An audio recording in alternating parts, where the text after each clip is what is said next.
the top. Seriously?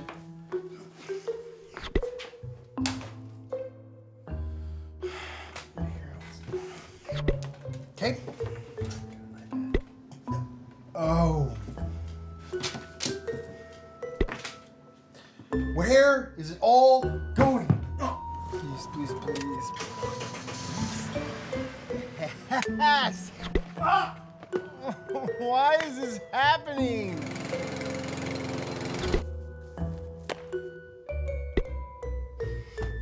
No! It's 1278. All right, let me get your, no, buddy, no, buddy, no, buddy. Hey, honey, are you taking things for granted again? Yeah, I guess so. All right, well, is there anything you can do about that? Because we really need to do some laundry. Lord, will you please give me a more grateful heart? Buddy! My car! Okay.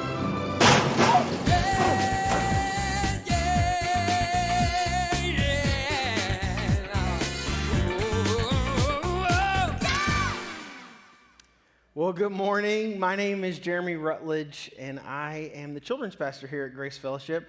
And it is my honor and privilege to talk to you today, the Sunday after Thanksgiving. And many of us have something in common today, as we either had conversations or at least thoughts about things that we were thankful for this past week. This whole month, we've been talking with kids about gratitude, and we've been asking them, what are things that you're thankful for? And so I wanted to come up with a list from those kids and ask you the same things. Are you thankful for the same things that these kids are thankful for? So we're going to do a little bit of audience participation to kick us off this morning. And I'm going to give you this list. And if you say, yes, I am thankful for that, I want you to raise your hand. Or if you're a little more charismatic, I would love to hear you. If you're online, you can respond in chat or just tell us what you are thankful for. So we're going to start with the most common thing that we hear from kids, and really from everybody, that they're thankful for their family. Who's thankful for their family? Anybody in here thankful for your family? Yeah, exactly. That one's really easy. We're thankful for our family most of the time, right? Okay? Right. So the second most common answer that we got from kids was their home or their room. Anybody thankful for your house or your room? Sometimes that's not as thankful as you should be. But, it just depends on what all's going on. And then they said their toys. Anybody thankful for your toys? Toys, anybody? As we get older, those toys change and they're a lot more expensive. Maybe your toys have like an engine in it and you finally got like that car you've always wanted or something like that. But kids, they told me usually specific toys they were thankful for. And then we moved on to food, because around Thanksgiving we talk about food, and food is amazing. Who's thankful for food at Thanksgiving time? Anybody? Did anybody overeat? Anybody overeat? Yeah, I did a little bit too. And then we got a little more interesting with some of the answers, like unicorns. Anybody thankful for unicorns? Yeah, all right. And then dinosaurs. That was another one that we got. And, when I was a kid, I was thankful for dinosaurs. I thought dinosaurs were really awesome. And then last but not least, football. Anybody watch some football? Thankful for football this week? No, some. Anybody a Cowboys fan, even though they're hard to cheer for sometimes? Okay, and then this one is specifically for my brother-in-law because he's crazy, and all of you who fit into this category. But do we have any people that are thankful for Aggie football? See, you always know where the Aggies are, and they're nuts. But they love their school. My school, we had a shirt in my school that had a football on it, and it said, "Still undefeated," because we didn't have a football team. They have a football team now, and we can't wear that shirt anymore. So, but, those are the things that we're thankful for. They're also the things that are the easiest for us to take for granted. And aren't you glad that when you do take things for granted, they don't disappear like they did in today's video that kicked us off? You see, I think that the reason that those things are so easy for us to take for granted is because our default for all of us is this. is that our circumstances define our perspective, which then shapes our thankfulness. Now, this is normal. At some point in time in your life, this has been true. And it probably is true a lot of the time, if not most of the time, for most of us. Because the things that go on around us affect how we see the world. And then that shapes whether or not we're thankful. And that's not really what God intended for us, but it is normal and it is what happens. For instance, if I'm having a fight with my wife, I'm not very thankful for her in the moment. If I get fired or if you get fired from your job, you're probably not very thankful at that moment. In fact, you're probably a little bit bitter and frustrated. If you've ever been with us to Haiti, we take a trip to Haiti on a mission trip every year, and we go and we serve there, and the people there have little to nothing. And if you've ever witnessed extreme poverty, in those circumstances, you begin to think of your things as not as important, and you're a little bit more thankful for them. And then you come home and you're like, my stuff doesn't matter. But then you live back in America for a month, and then 2, and then 3, and then 4, and you get back into the same routine. And it's a lot easier to begin to take those things for granted, because this is our default. Our perspective comes from our circumstances, which defines our thankfulness way too often. We're shifted around in our lives by our circumstances, but God intended something different. And Paul, the author of most of the New Testament, he had something very specific to say about this. In fact, it was so important that he wrote about it in multiple, what we say, books of the Bible, but they were letters to churches that he had helped to start. And there were groups of believers that he wanted to encourage and tell them how to live and follow Jesus. And so in multiple places, he addressed the idea of being thankful. And we're going to take a look at some of those verses. The first one is Colossians chapter 3, verse 15. He said, and let the peace that comes from Christ rule in your hearts. And right there, before this, he's talking about like when you're at odds with somebody else, when you're quarreling. So like when I'm in an argument with my wife, I'm supposed to have peace in my heart, and I don't feel very peaceful. And then that's supposed to transfer to peace with her. For as members of one body, you are called to live in peace. Oh, and by the way, be thankful. So, you know, when you don't feel very thankful and you're trying to have something go on against somebody else, hey, you're supposed to have peace and you're supposed to be thankful. And then 2 verses later, he goes on and he says, and whatever you do in word or deed. So basically, like anything that you say and anything that you do. So pretty much everything. Do everything in the name of the Lord Jesus. And while you're doing that, by the way, giving thanks to God the Father through him. He writes in another book to another group of believers in Philippians, don't worry about anything, instead pray about everything.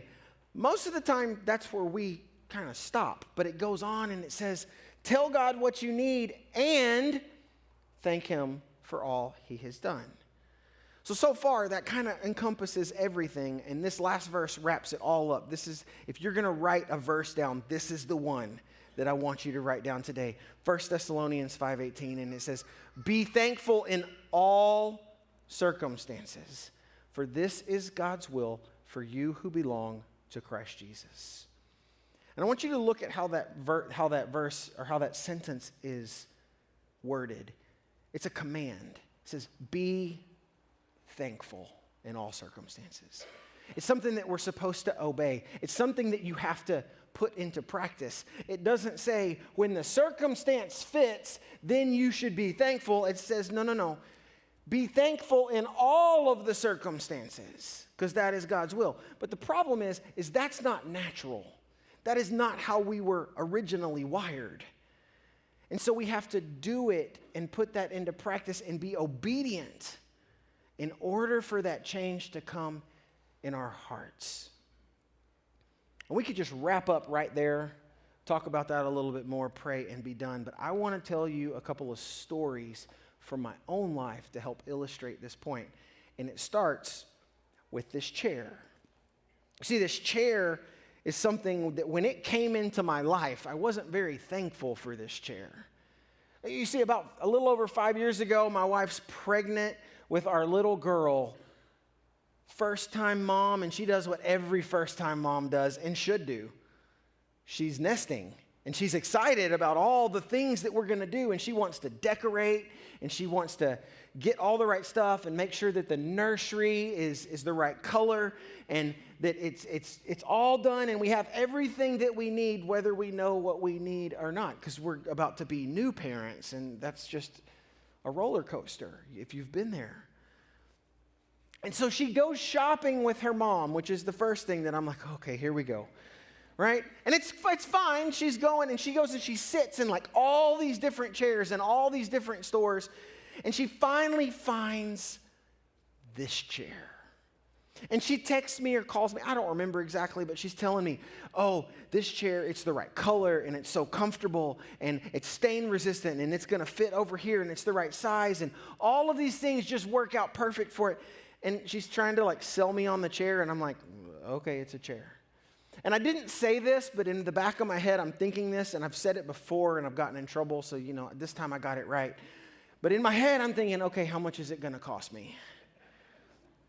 And then my circumstance changed, because my in-laws, who are so gracious, said, hey, we're going to buy you this chair. And then I'm like, oh, yes, sweet, thanks, this is an awesome chair. But the reality of it is I didn't really care a whole lot about the chair. It was just a chair.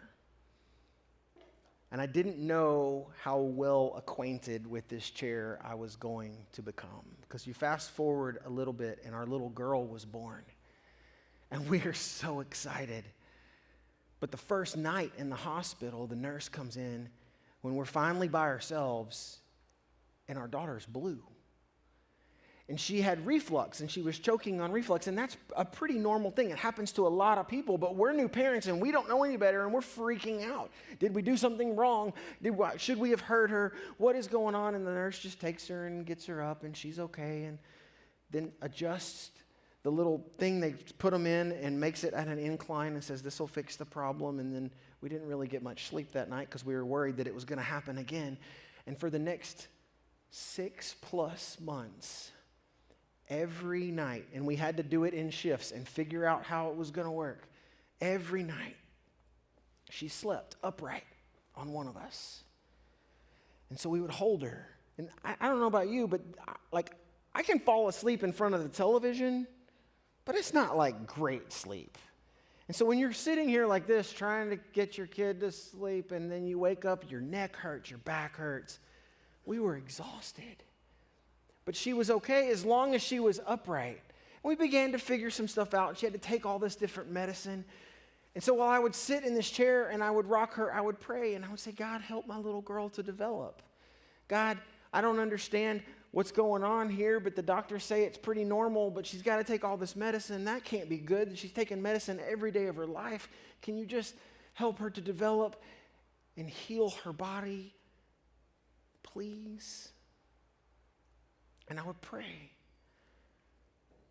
And eventually, we landed with a new doctor who took her off of all of her medicines, put her on one, changed everything. She grew out of it, and it was awesome. And she is such a joy. But fast forward a little bit past that, and as she's beginning to develop, and we're not seeing reflux problems anymore, all of a sudden, she goes from making some sounds and some noises, and she could say like, ma, or sometimes mama, and she would call me dad, which was awesome, and then she stopped. She stopped talking completely. She regressed. She made no progress. Physically, she grew, but verbally, she had nothing, and we didn't know what was going on, and we were scared. And then they threw out the word autism. They said, we think that your daughter is autistic. And I'm like, how can you tell? She's just a little toddler. What the heck? How do you know? And so we started trying to figure out what that looks like, and we started trying to figure out what that means. And the autism spectrum is huge, and it's really scary. And we had people that came alongside us and helped and explained things, and we started working through that. And I would sit in this chair when it was my turn to rock her to bed, no longer having to sleep on us, which was great. And I would pray, and I would say, God, I don't have answers. God, I don't know what to do. God, this is scary. God, like, what is going on? And my wife, in the middle of all that, at one point in time when we were talking and praying, she made this statement, and it stuck with me, and it became part of our prayers. She said, God did not make a mistake when he made her. We know that. But we didn't know what to do, and so we just continued to pray, and I would say, God, I know you didn't make any mistakes, and I know that you're bigger than this, but it doesn't feel that way right now. And God, I'm scared, and I don't know what to do, and I'm angry, and I can't control all these things, and I feel like you're just not showing up, so help. And we didn't see any progress. And I was mad. And I'll tell you this little side note. When you pray, step one, be honest. He already knows. And the one thing I did right in all of that, when my attitude was even terrible, is that I was gut level honest with God. I would say, God, I don't feel like you care. God, I don't feel like that this is going in the right direction. God, this is not what I signed up for. God, I need your help, and I know that you're bigger than this, but right now I'm not very happy about it.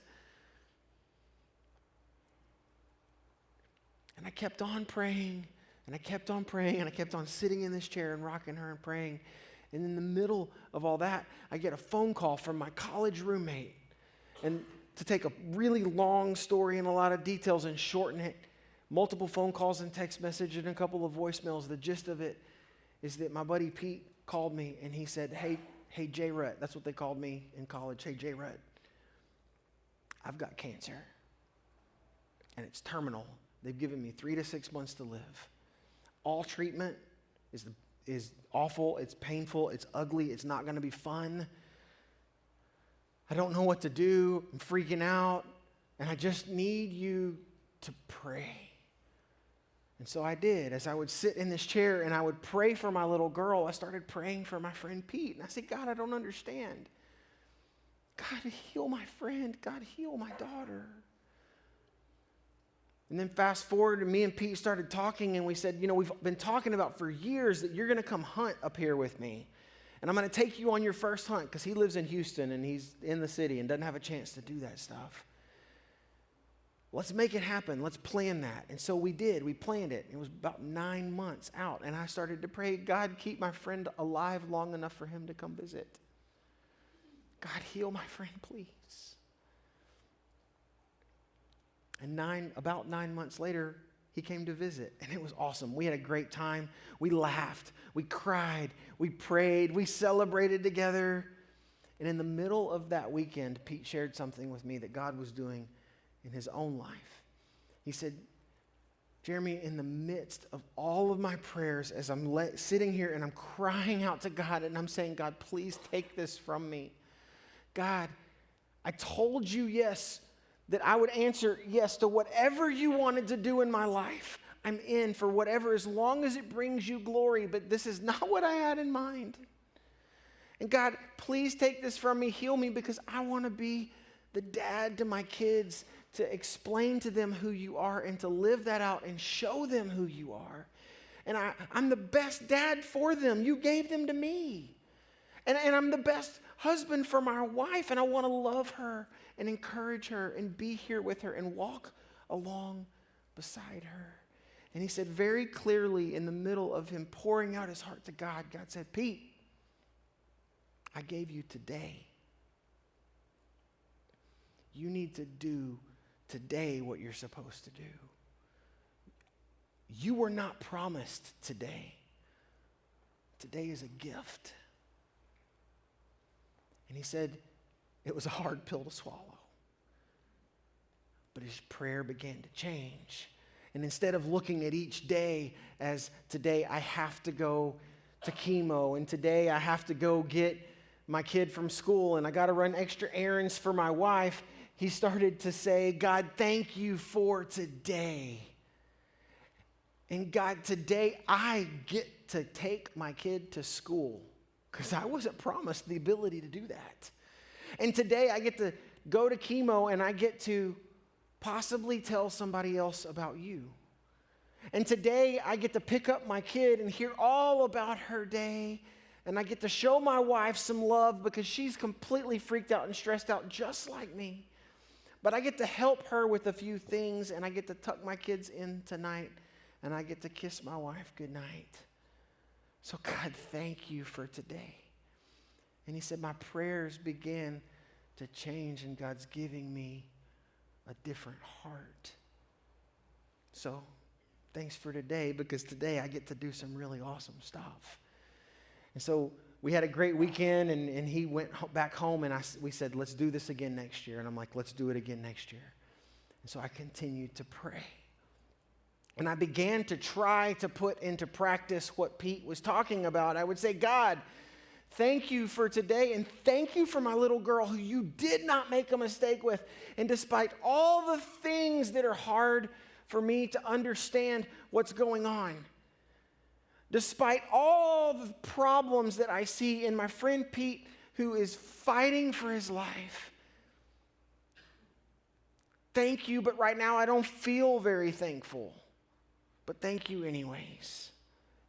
Please begin to change my heart. And in the middle of that, we learned this thing called PFAPA, and we found out that my daughter has a periodic fever syndrome.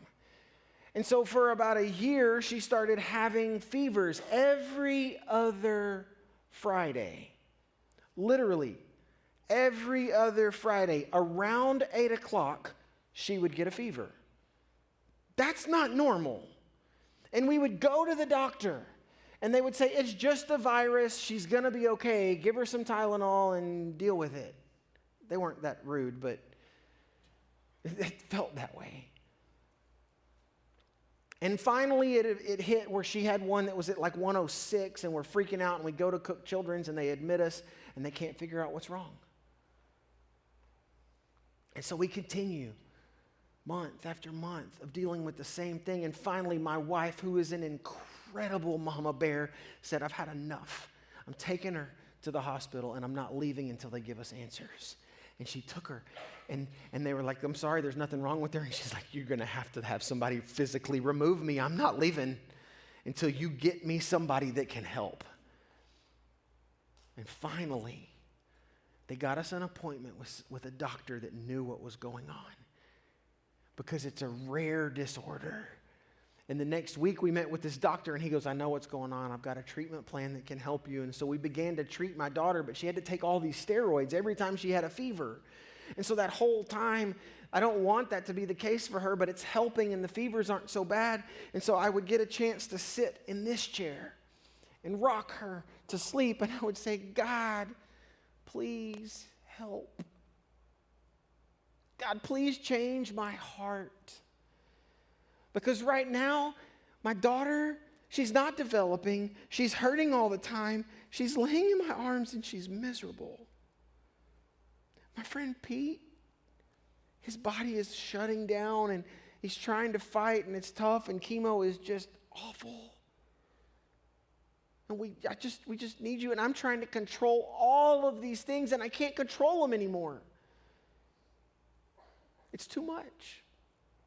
And while sitting in this chair, I remembered a song that I heard. I don't even know how I remembered it, but there was this tape, and if you don't know what a cassette tape is, you're a lot younger than me, that we would put in the vehicle when my mom would drive, and it was this salty kids praise something. I don't know. I don't remember anything about it other than this one song. And while I'm holding my daughter, and I'm completely overwhelmed, God gave me this song. And so I would begin to sing every night that I hold her. Sometimes with a smile, sometimes crying.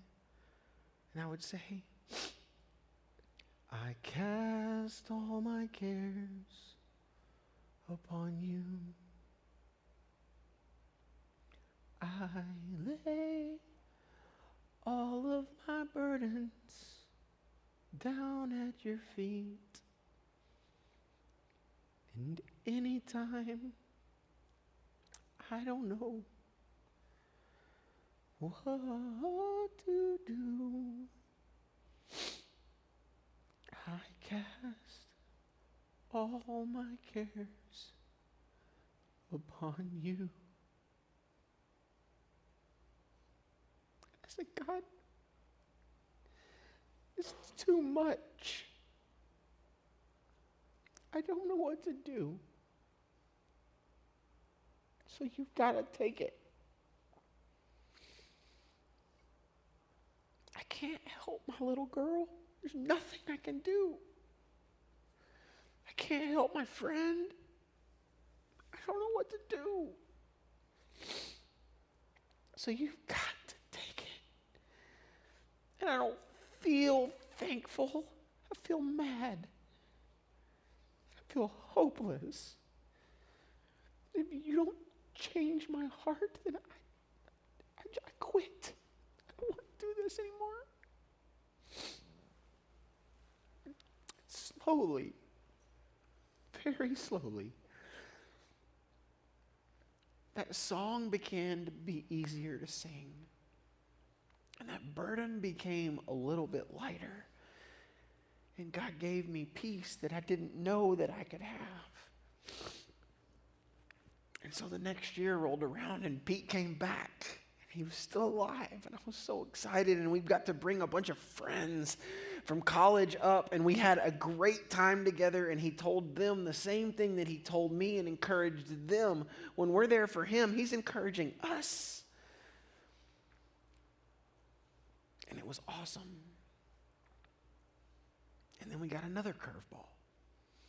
In the process of all of that, my wife had been dealing with this extreme amount of pain just under the surface of her skin in a bunch of different places. And we found out that she has a rare disorder and a rare disease combined that make it really awful. And she's in a lot of pain, and she's dealing with all the same emotions that I am, but also physical pain. And we began to figure out what that was. And then we find out that the only treatment for it was surgical. And it wasn't going to be like one surgery. It was going to be 2 or 3 or 4 or 5.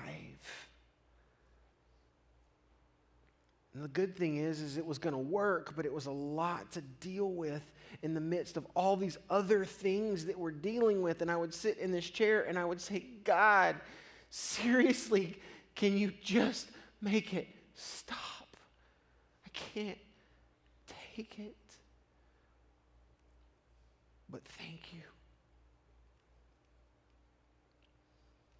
Thank you for my wife and for my friend Pete and for my daughter and all the blessings that you've given us, but I don't feel very thankful, and please change my heart.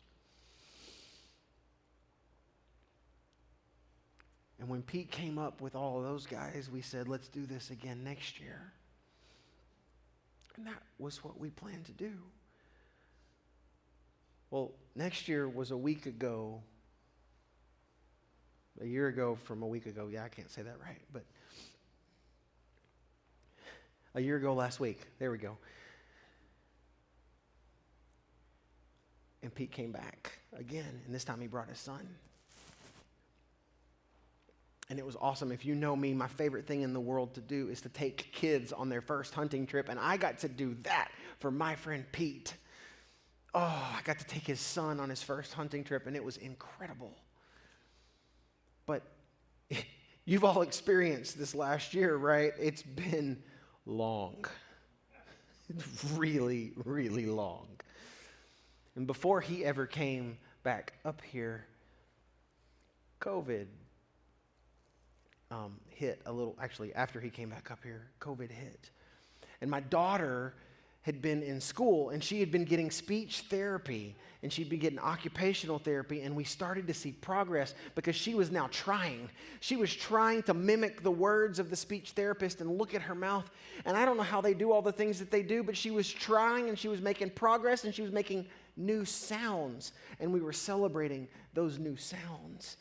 Because a year ago last week, my daughter could say maybe 12 words, and she didn't like to say them very often.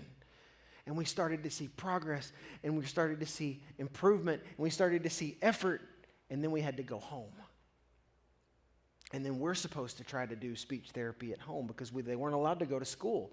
And everybody dealt with a different issue of their own in the midst of all of that.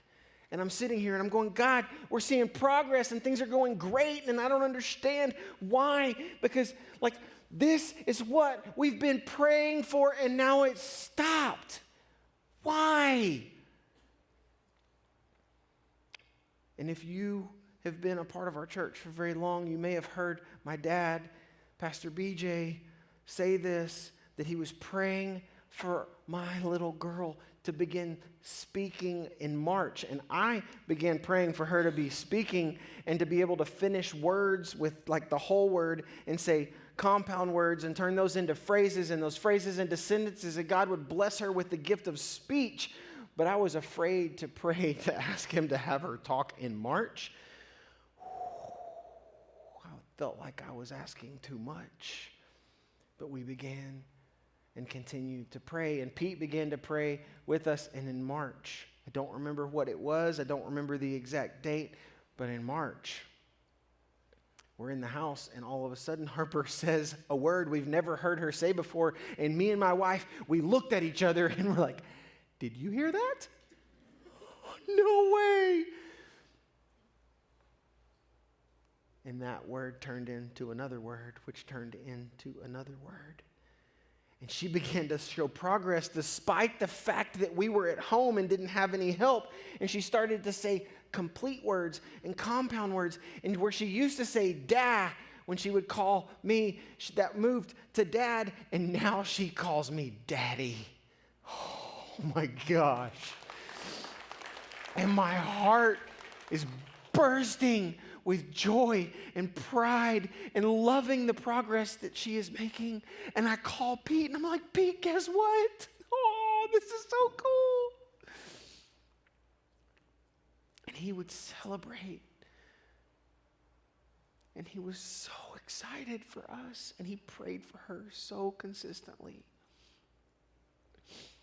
And in June, I got a message that the doctor said there's nothing else they can do for Pete. That the next round of chemo was not going to start. That his body couldn't take it and he needed to get comfortable at home until he lived out the rest of his days. I was like, wait a minute. We've been celebrating all this great stuff, God, and you've been answering all these prayers, and now this? Are you kidding me? Really? So I went to see him. I told my wife, I was like, I've got to go. I may never get another chance. And so I drove to Houston, and I went to see Pete, and he greeted me at the door with a smile on his face, and he hugged my neck.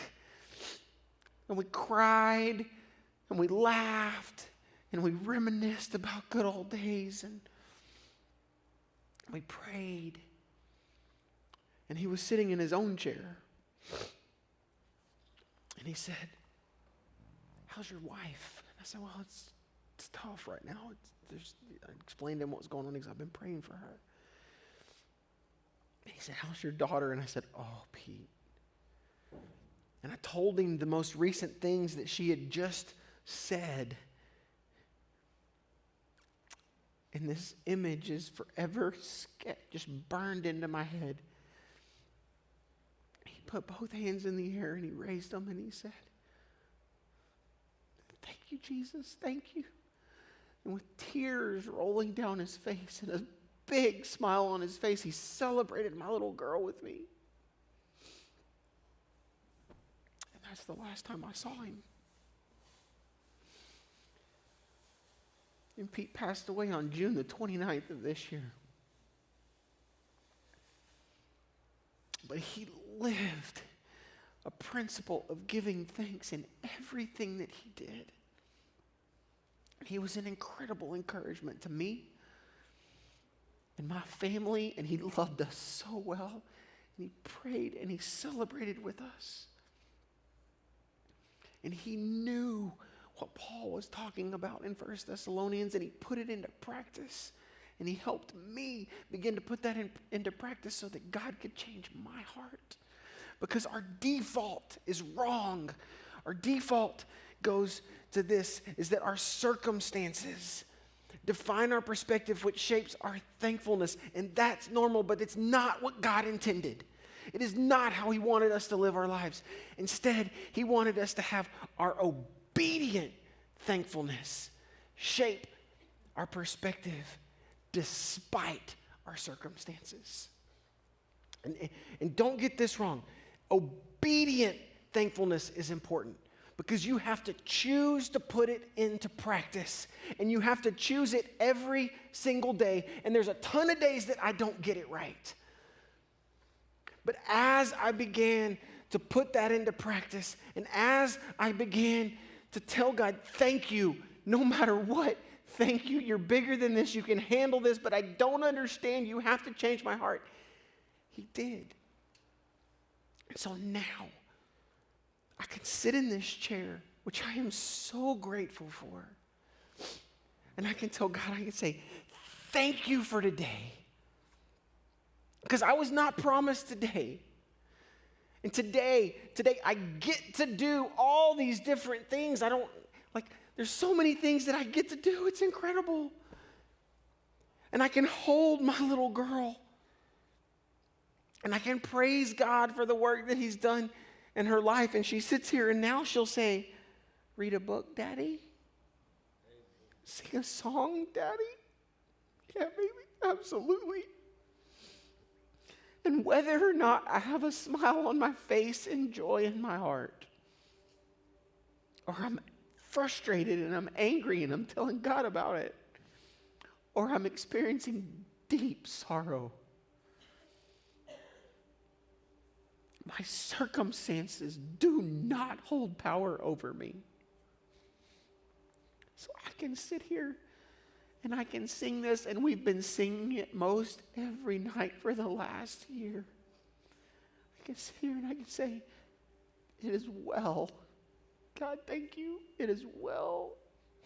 It is well with my soul.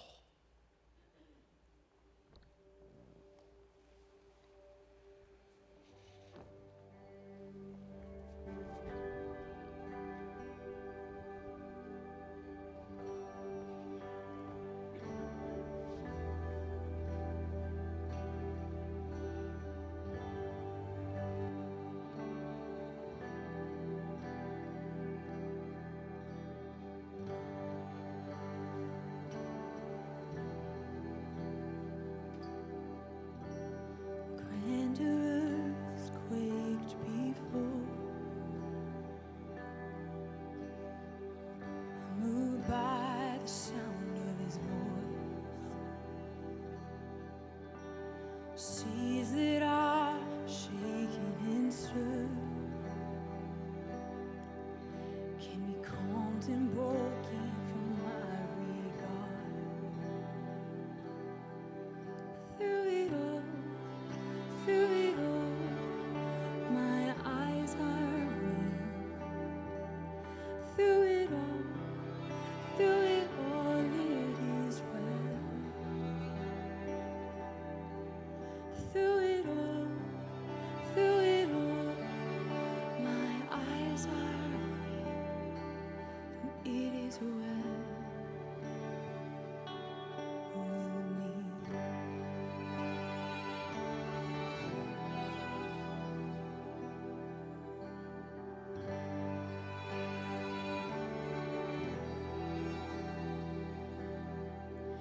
Far be it from me to not believe,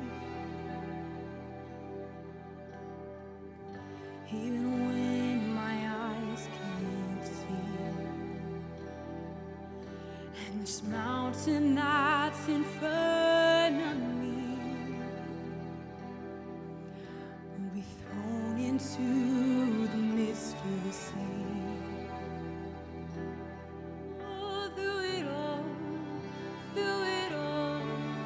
my eyes are And through it all, it is well. And through it all, my eyes are on you, and it is well. Yeah, it is well. So let go, my soul, and trust in Him. The waves and wind still know His name. So let go, my soul, and trust in Him. The waves and wind still know His name. So let go, my soul, and trust in Him. The waves and wind still know His name. The waves and wind still know His name.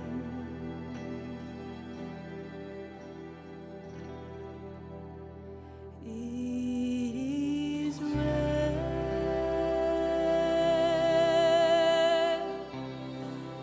with my soul.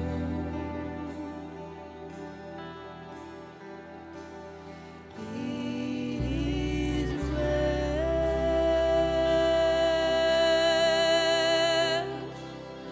with my soul. Oh, it is well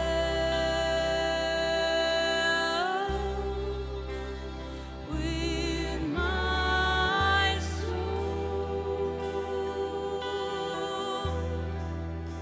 Yeah, it is well. It is well with my soul.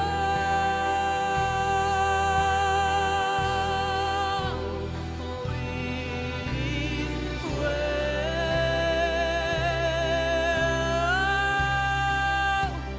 with my soul. All my eyes are on you, Jesus. It is well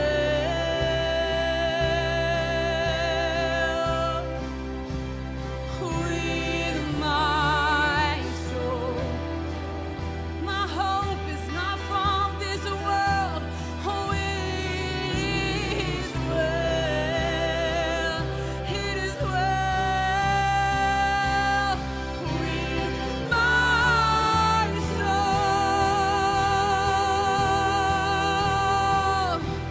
It is well.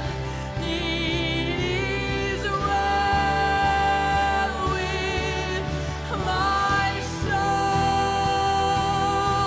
It is well. Oh, it is well. He is well with my soul.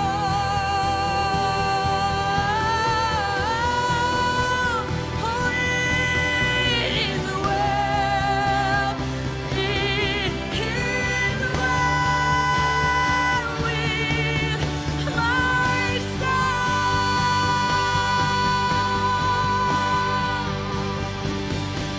So let go, my soul, and trust in Him.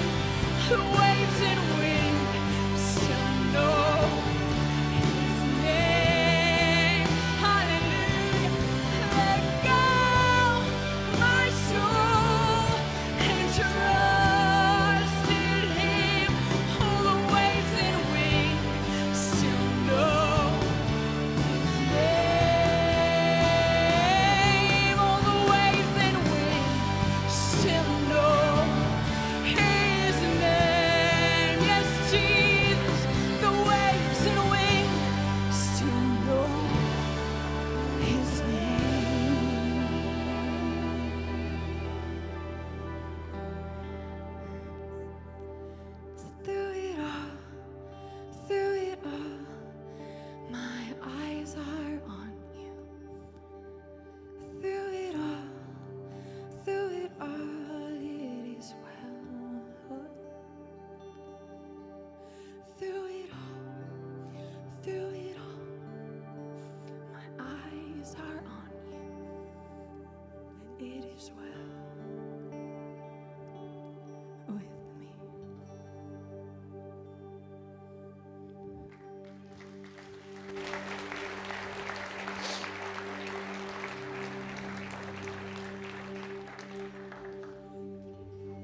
I hope for each and every one of you that you can sing that and that you can say it with a full heart. And if you can't,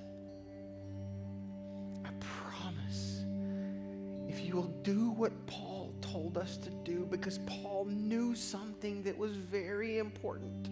He knew that we were going to have to put it into practice for it to take hold. And that's what it took in my heart. And like I said, I don't get it right every day by far. But the more that I put it into practice, the more my heart changes. And I promise you that if you will do that, God will begin to change your heart. And I hope that what you'll do is you'll be able to say, God, thank you for today, because you did not promise me today. And God, today I get to fill in the blank. What is it that you get to do today? Because it's a gift. I challenge you to fill that blank in and tell him thank you. Let's pray. God, thank you for today. Thank you that we can sing to you. Thank you that you let me share some of my story. God, I pray that we will each put into practice what you've asked of us, is to be obediently thankful, and that you will change our hearts because of